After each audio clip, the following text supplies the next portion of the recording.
Welcome back to another edition of the Educational AD Podcast. We couldn't do these podcasts without the incredible support of our sponsors, and we want to take a moment to say thank you. First, thank you to our diamond sponsor, Varsity Brands, including BSN, Varsity Spirit, and Herff Jones. Varsity Brands, elevating student experiences in sport, spirit, and achievement. We also want to say thank you to our platinum sponsors, including Ephesus Lighting, innovating a brighter future at every level. Gilman Gear, always a step ahead.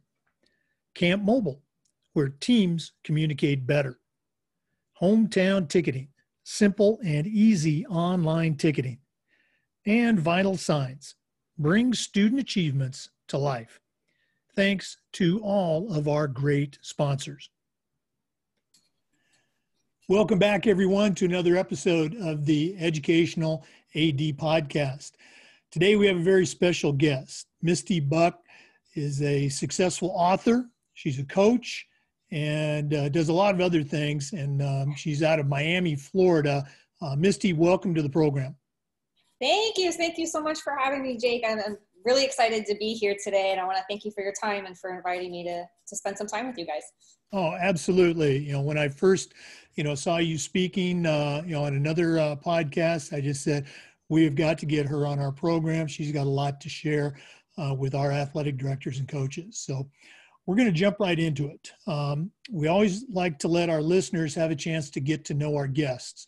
So tell us a little bit about yourself, where you grew up, where you went to school, where, your background in sports and college, and kind of how that led you to where you are now. All right. So that's a big question, but let me do my best to answer it in the shortest amount of time. So I'm actually from Miami. I'm born and raised here. I went to high school at Palmetto. And I went to college. I did 2 years at FIU, and then I went to Florida State. So that's kind of my quick synopsis on my journey here. And I'm still here in Miami, obviously. My family's here. It's just, this is my roots. They're here. I've tried living in other places, and as wonderful as they are, this is my home. So my journey in sports is kind of interesting, and actually what led me to this point. So I know you mentioned author earlier. I did mention, I published this book, the Athlete Mental Health Playbook, earlier this year in May, and I'll tell you why that's relevant and how that came to be. So I grew up around sports. My dad was a football coach. We actually had a roller hockey program down here for a little while that my dad coached in that as well. My brother was an athlete. I was a cheerleader and later a cheerleading coach. So it's kind of always around that mentality and sports and on the sidelines. And sometimes I would even help my dad with some coaching stuff on the sidelines, especially when it came to like mental stuff, right? Like, how do I get these guys motivated? And my dad was so good with that. So I learned so much from him, and being a part of that and being in that excitement part of being like a part of the game as on the sidelines, but then as a cheerleader and then later as a cheerleading coach. And it just always was really exciting to me. So I've just always been a part of it, a big sports fan. And as time went on, though, in my journey, I started to, as a teenager, I went through some rough patches, as a lot of people do. And I started to experience some depression. And this was over 20 years ago, mind you. So things were a little bit different. We didn't have the education that we have now. We didn't have, we weren't able to talk about it.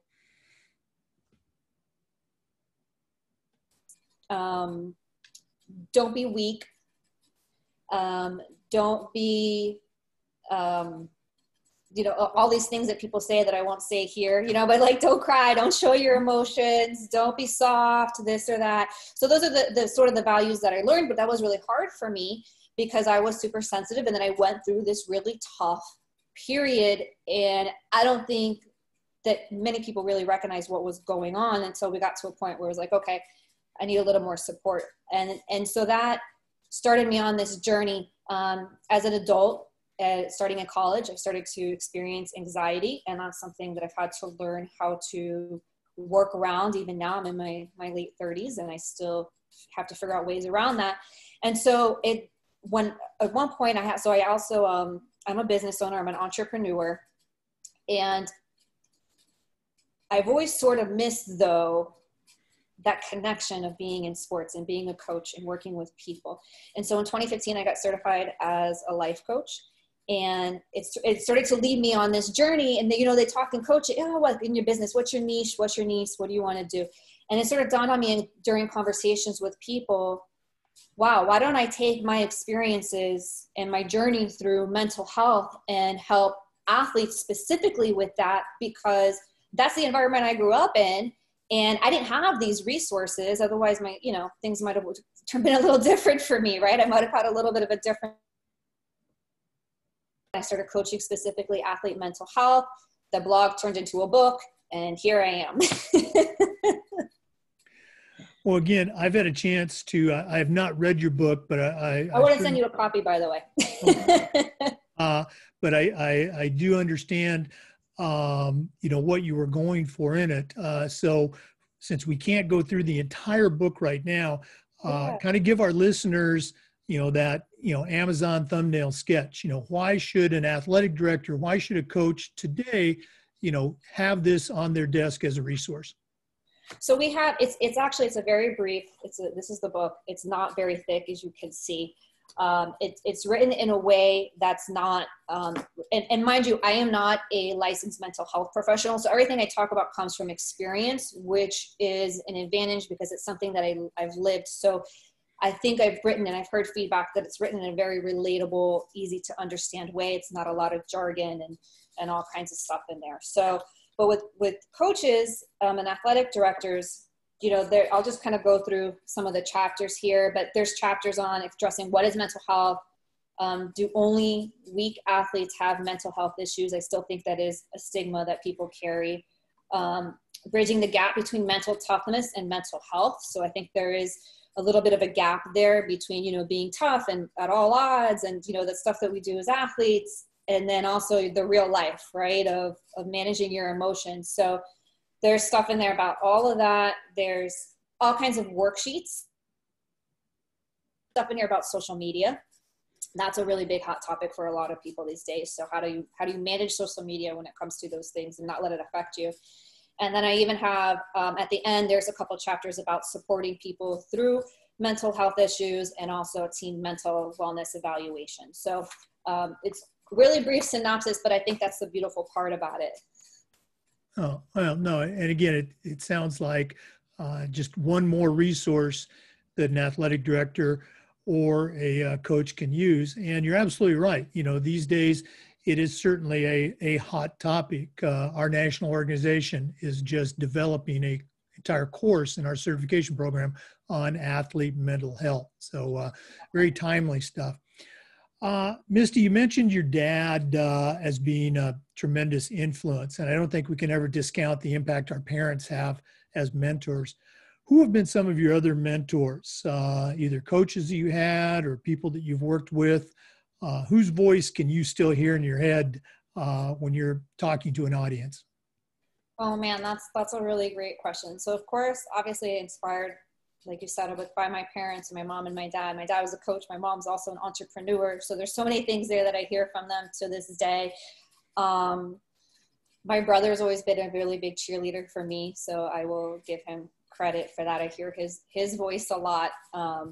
He helped me through a lot of really tough times. May not even know it. So if he listens to this, you help me out there, buddy. And, but other mentors, I think, I've worked with several coaches along the way, whether they are developmental. One actually whom I haven't even met, his name is George Mumford, and he has a book called The Mindful Athlete. And he also has a course that he's developed now about mindfulness for athletes. And so I think what he's doing is incredible. He's worked with Michael Jordan and Phil Jackson and some Kobe Bryant and some major athletes about adapting these, not so much specifically mental health, but mindfulness, which is just being in the moment and just kind of letting everything else go and observing things. And I think that's so important because especially when you're somebody like me who can be emotional, it's really nice to have that chance to sort of step back, right? And just sort of observe and take a deep breath and, do your thing. Mm-hmm. It's always interesting to hear about the people that have been impactful over someone's career. You touched on a point as you were going through your chapters that I think maybe someone of my age and my coaching background would have. At least I have this question. So I'll give you about 5 or 6 minutes to address this because I know it's not easy, and I'm not trying to put you on the spot. But Okay. how do you, as a coach, football coach, cheer coach, swim coach, how do you address that? Come on, this is sport. You got to be tough. You got to suck it up. How do you, meet that need of being mentally tough, and at the same time recognize and acknowledge, those individual differences of the student athletes that you're coaching? Let's say in a high school setting, because I know it's different for different ages. But how would you advise or counsel an old coach on how to do a better job in that area? So I think that the first thing here is that we have to look at athletes as individuals.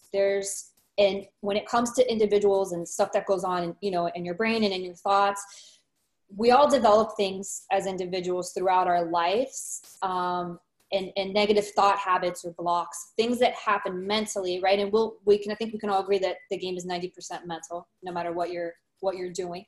So I think being open to addressing that and understanding that each individual has layers, right? So there's different things that go on, and I bring that up because it may not be like, okay, here's a tool and it's going to work for everybody on your team.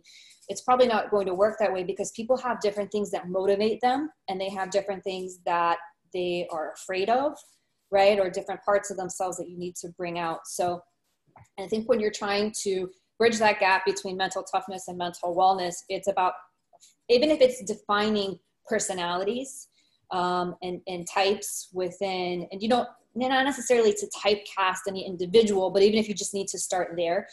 So like, okay, I have kids who are here because they think their parents are making them play an extra sport, right? Or they have kids here who are thinking that they're going to be the breadwinner for the family, and that's what's riding on them playing this sport. And then you might have kids who are there because they want to be there, but maybe they're dealing with some imposter syndrome, meaning that they don't really think that they're as good as they are, and they don't trust their talents. So there's these different sort of buckets, if you will, that of issues that kids deal with. And I think the greatest way to do it is to foster the individual, and that might be through workshops, and it might be through giving them a book like this. It might be through hooking them up with somebody who they can identify with and they're comfortable opening up with.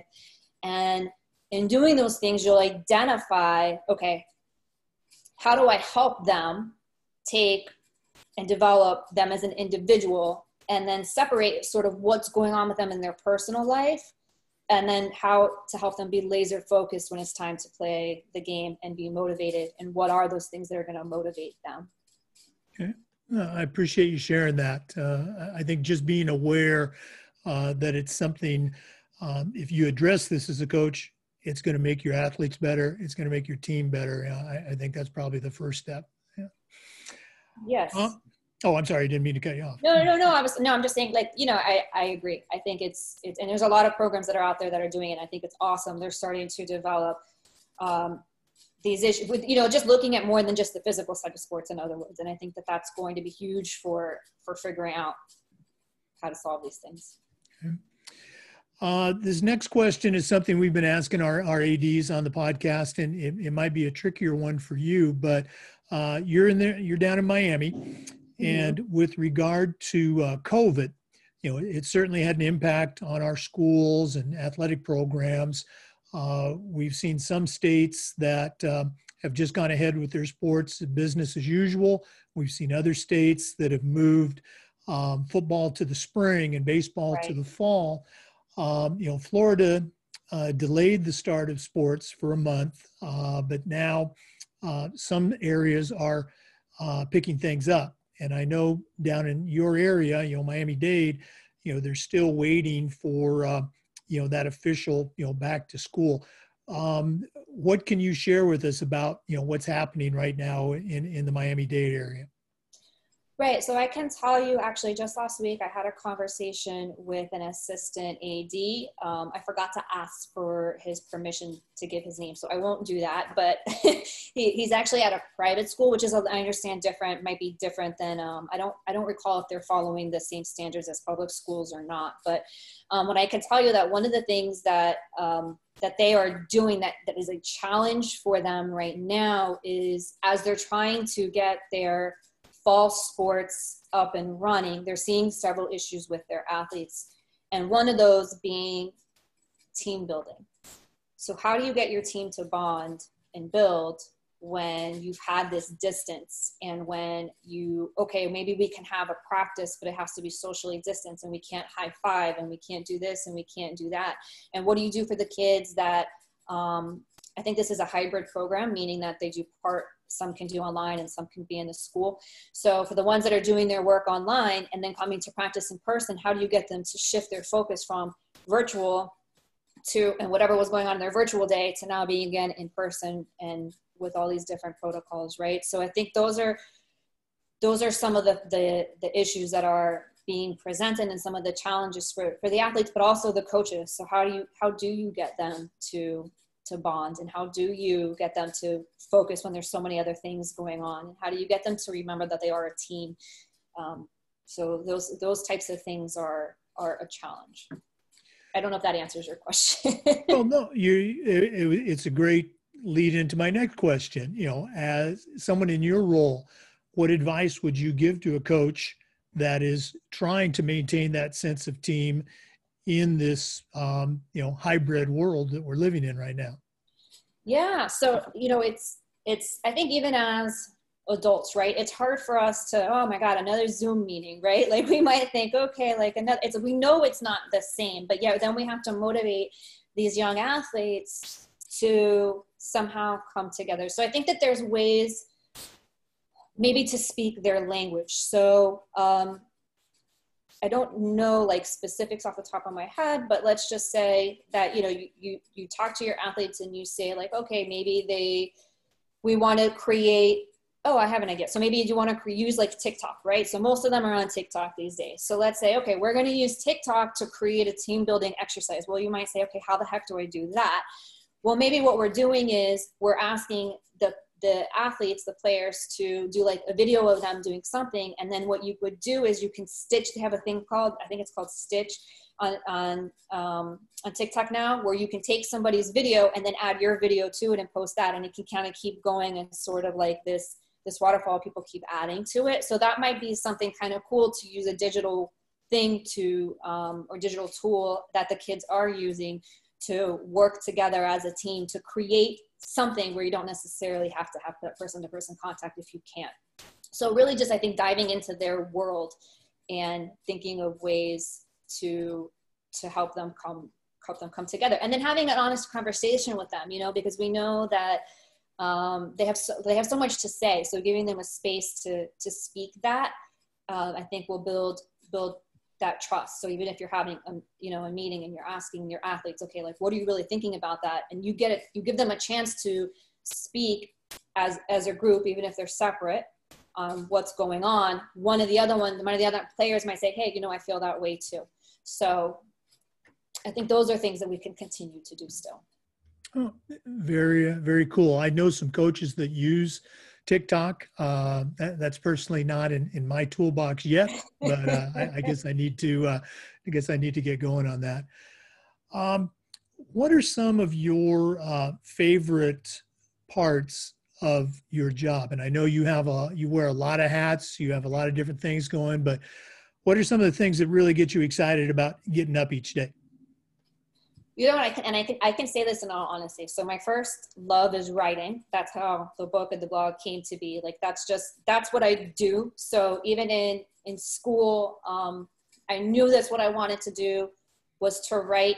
And even when I had some teachers challenge me on that and saying, oh, maybe your writing skills are not up to good for you to be in this honors level class, I never stopped writing because it's just what I love to do. And then I ended up getting a degree in it and, now I get paid to do it. So, so writing is definitely one of them. But the other piece is I love, and I think this is why I came back to coaching after all these years, is because I love coaching. And I'm not kidding you when I say this. When I'm coaching, I feel like I can breathe, like I'm breathing, because I just love that interaction. I love those aha and those light bulbs that you help people help themselves go off. Like, to me, I'm so hungry for that. I love working with that. You can tell that you definitely have a passion for what you do. Another question we've been asking our athletic directors relates to this idea of diversity, social awareness. Obviously, Miami is a very diverse community. I was actually the athletic director at Palmer Trinity for 6 years a while back, and they certainly pride themselves on their diverse student body. Here's the question. What is something, or what are some things that an athletic director or a coach, what can we do a better job of in this area of, social awareness and social justice, if you will? What can we do better? I think the number one thing that I can say is listen. Is listen, and like really listen. So don't come in like with your, to listen to your athletes, listen to your staff, listen to everybody. In any situation, whether social justice or something else, I think it's challenging, but I think people, they just want to be heard, and they want to felt that they're being heard, and they want to know that they're being heard. And so I know that, like, as an individual, as me, Misty, I cannot make anybody change their mind about anything. But what I certainly can do is listen and provide a validating space for voices to be heard, and allow that to help evolve the conversation and eventually, and the action, right? So just trying to be as objective as possible, and really just giving people the space to be heard. 2020 has been challenging. We talked about COVID, we talked about socials. There's so many different things going on, right? And so people might have so many mumbled and jumbled thoughts, and we have the election, and there's like tension. It's like, oh my gosh, what's going on? So I think people will respect having a space that they feel comfortable and they feel safe expressing what's going on for them, and maybe as for the athlete in their house even. Yeah, I appreciate you sharing that. Well, gosh, this has just flown by, Misty, but we're not done yet. Okay? We always like to wrap up with what we call the athletic director's toolbox. Now, you're not an athletic director, but you're no novice regarding athletics. Growing up in an athletic family, being a competitive athlete yourself and a coach. So here's my challenge for you. Knowing what you know about athletics, your job is to send a brand new athletic director out on their very first job, but I'm only going to let you put 3 things in their toolbox. What 3 items are going to go in Misty Buck's athletic director toolbox? Oof. All right. Well, 3 things, of course, I think, as everybody echoes, is always a challenge, right? Because you're like, oh man, there's so many tools.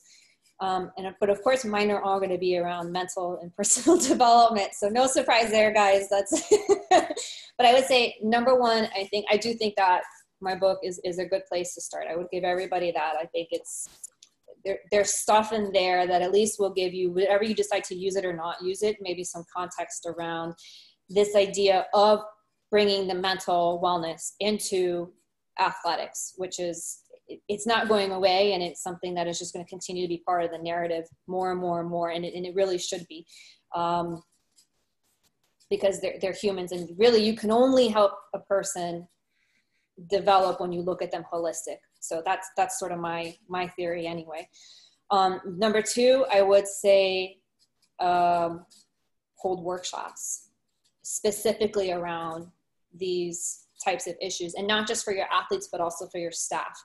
And I say that because I think as a staff member or a coach, whatever your role is, if you can develop and model your own practice that'll help you become aware of things as an individual, which only can help you become more aware of things to help the other athletes. So I would say to develop your own tools. So create workshops around that, making sure that that's a regular part of the curriculum, or practice schedule, or whatever you might want to call it. That would be number 2. And then I think, I wrote them down, but I actually put number 2 and number 3 together, which was workshops and then your own mindfulness practice. But if I had to throw in a 3 technically, I would say, again, another shameless plug, I am launching a membership program for mental health, mental wellness for athletes. And what it is the athlete will get a daily affirmation text message. They'll get weekly journal prompts. They'll get access to a meditation library. They'll get access to worksheets on a variety of different things. So like overcoming fears and mistakes and emotional intelligence, like all kinds of different goodies are in there. So that's something else that I would say could actually be another tool that could be helpful on the mental wellness side. Well, I don't want you to feel bad about those shameless plugs. And I'm so glad that you mentioned, the assistant coaches. I think surrounding yourself with good people and developing them, that is only going to help carry your message on. And, what you said about, your number 3, I don't think if we acknowledge that kids are online, the Instagrams and things like that, we're missing the boat. So, why not send them out a daily message? So, great tools that can go in any athletic director's toolbox. Thank you. Yeah, I think again, just developing yourself and modeling that, but giving your athletes a place to be heard as individuals, that would sort of be the theme today. So thank you. Oh, absolutely. Well, that's it, Misty. Thanks so much for coming on today. For listeners, again, that's the Athlete's Mental Health Handbook. Misty, how would they get a copy of that? So it's actually the Mental Health Playbook. Playbook, excuse me. Yeah, that's okay. If you just go to Amazon, or you put in Google Athlete Mental Health Playbook, it'll pop up on Amazon. And Jake, I want to make sure that I send you a copy. I can't believe I didn't do that before we had a chance to speak, but I will definitely be sending you a copy. Thank you so much. The Athlete's Mental Health Playbook. Okay. Correct. Get it on Amazon. That's it. Well, Misty, all the best to you in all your endeavors. And thanks again for being on the podcast. Thank you for having me. I appreciate it. No, it was great. To our listeners, thanks as always for tuning in. Come back again next time for another edition of the Educational AD. Don't forget, these Zoom videos are also being uploaded to our YouTube channel. That's the Educational AD FIAAA YouTube channel. Thanks again for listening.